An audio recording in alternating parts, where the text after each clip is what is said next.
Collector గారికి గౌరవం ఇస్తేనే కదా ఎమ్మెల్యేకు గౌరవం ఇచ్చేది. జిల్లా పరిషత్ చైర్మన్కు గౌరవం ఇస్తేనే కదా ఎమ్మెల్యేకు గౌరవం ఇచ్చేది. అగౌరవంగా మాట్లాడినప్పుడు ఎవరైనా చేస్తారు, తప్పేమో. ఓకే. పార్లమెంట్ ఎన్నికలు అయిన వెంటనే రాష్ట్ర అధ్యక్షుడికి కొత్తగా అధ్యక్షుడిని ఎన్నుకుంటారనే వార్తలు చాలా వచ్చినాయి. ఎందుకు ఆగిపోయింది? అధ్యక్ష రేసులో మీరున్నారా? ఎందుకు ఉండకూడదండి? అధ్యక్ష రేసులో ఉంటాం, ముఖ్యమంత్రి రేసులో ఉంటాం, ప్రధానమంత్రి రేసులో ఉంటాం. అదే తప్పేం లేదు కోరిక ఉండడం వల్ల. కానీ ఆ కోరికకు తగ్గ కష్టం కూడా పడాలి కదా. అధ్యక్షులది చేయడానికి పార్లమెంటు ఎలక్షన్స్ ఉండే, అది ఆగింది. పార్లమెంట్ ఎలక్షన్ అయిపోయిన తర్వాత పార్లమెంటు నడుస్తున్నది. 12వ తారీఖు అయిపోతున్నది. వేరే మహారాష్ట్రలో మిగతా 4 రాష్ట్రాల్లో ఎలక్షన్స్ ఉన్నాయి. అక్కడ అధ్యక్షులను రాజస్థాన్, మహారాష్ట్ర అవన్నీ మారుస్తున్నారు. అది అయిన తర్వాత ఇప్పుడు నేషనల్ ప్రెసిడెంట్ మారాలి. మారిన తర్వాత తెలంగాణ రాష్ట్రంలో ప్రెసిడెంట్ చేస్తారు. ఒకవేళ ముందు చేయాల్సి వస్తే చేస్తారు. దాంట్లో ఎవరికి అవకాశం ఉంది? తెలంగాణ ఈటల రాజేందర్ గారు ట్రై చేస్తున్నారు, అరవింద్ గారు ట్రై చేస్తున్నారు, రఘునందన్ గారు ట్రై చేస్తున్నారు, గొంగిడి మనోహర్ రెడ్డి గారు ట్రై చేస్తున్నారు, అట్లాగే ఆచార్య గారు ట్రై చేస్తున్నారు, రామచంద్రరావు గారు ట్రై చేస్తున్నారు, అలాగే డికే అరుణ గారు ట్రై చేస్తున్నారు, పాయల్ శంకర్ గారు ట్రై చేస్తున్నారు, వెంకటరమణారెడ్డి కూడా ట్రై చేస్తున్నారు. పేరు చెప్తున్నారు. వెంకటరమణారెడ్డి కూడా ట్రై చేస్తున్నారు. అవకాశం ఎవరికి ఉంది? అవకాశం ఎవరికైనా రావచ్చు. అదేమన్నా తూకమా? అదేమన్నా మార్కులా? అదేమైంది? మీ ఒపీనియన్ లో ఎవరికి ఇవ్వాలి? నాకే ఇవ్వాలని కోరుకుంటా, తప్పేముంది? ఓకే. రాజకీయంలో నాకే ఇవ్వాలని కోరుకోవాలా, ఇంకొకరికి ఇవ్వాలని కోరుకోవద్దు. ఇంకొకరికి ఇవ్వాలని కోరుకుంటే రాజకీయం ముందర పడదు.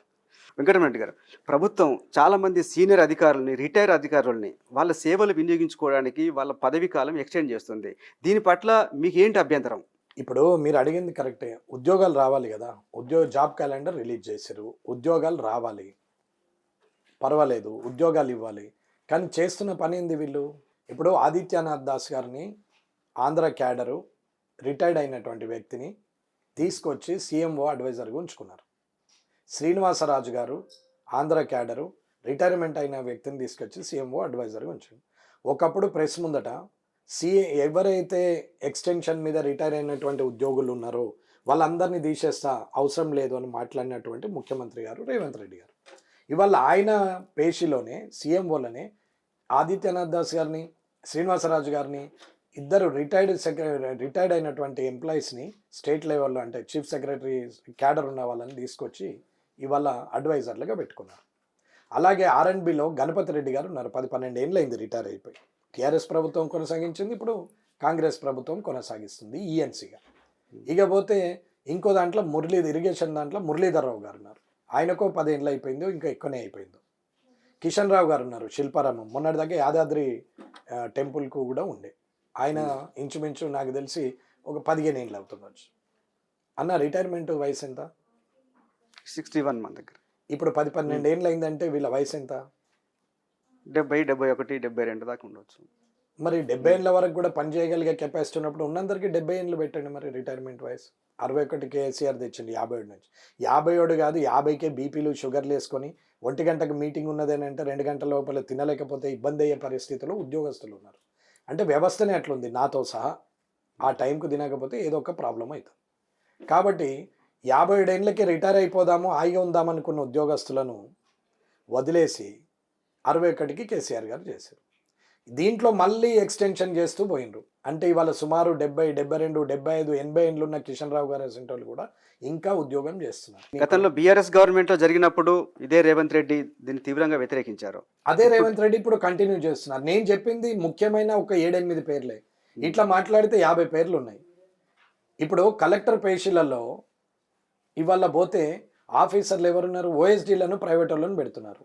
20 ఏళ్ళు 30 ఏళ్ళు సర్వీస్ ఉన్న వ్యక్తులు వచ్చి ఆ ప్రైవేట్ వాళ్ళ దగ్గర ఓఎస్డీ ఉన్న ఆయన దగ్గర రిపోర్ట్ చేయాలి. ఒక కలెక్టర్, ఒక ప్రిన్సిపల్ సెక్రటరీ ఒక డిపార్ట్మెంట్లో ఉంటే ఇంకొక డిపార్ట్మెంట్కు మారినప్పుడు ఆయన గత 10 ఏళ్ళుగా 20 ఏళ్ళుగా ఆయనతో సంబంధం ఉన్నటువంటి ఎంప్లాయీలనే డిపార్ట్మెంట్ మారినా వాళ్ళనే తీసుకెళ్తున్నారు. ఓఎస్డీగా కానీ, స్పెషల్ సెక్రటరీ కానీ, పిఎస్గా కానీ, పిఏగా కానీ, కార్ డ్రైవర్ అయినా ఆయన దగ్గరికి తీసుకుపోతున్నారు. ఒక్కొక్క కలెక్టర్కు 8, 9 డిపార్ట్మెంట్లు, ఒక్కొక్క ప్రిన్సిపల్ సెక్రటరీకి 8, 9, 6, 7 డిపార్ట్మెంట్లు ఇస్తున్నారు. ఎందుకు కలెక్టర్లు లేరా? కలెక్టర్ షార్ట్ ఫాల్ వల్ల చేస్తున్నారా? ఒక్కరికే అన్ని డిపార్ట్మెంట్లు ఇవ్వాల్సిన అవసరం ఏంటి? ఈ ఎక్స్టెన్షన్ వెనకాల అవినీతి భాగవతం 100% అదే ఉంటుందండి. ఒక రాజకీయ నాయకుడు 10 సంవత్సరాలు 20 సంవత్సరాలు ఒకటే దగ్గర ఉన్నా, ఒక రాజకీయ నాయకునితో 20 సంవత్సరాలు క్యారీ చేసినటువంటి ఆఫీసర్ ఉన్నా ఖచ్చితంగా అక్కడ లోగుట్టు ఉంటుంది, సమస్యనే లేదు. మరిన్ని వీడియోస్ కోసం ఛానల్ ని సబ్స్క్రైబ్ చేయండి, లేటెస్ట్ అప్డేట్స్ కోసం వాట్సాప్ ఛానల్ ని ఫాలో చేయండి అండ్ లింక్ డిస్క్రిప్షన్ లో ఉంది.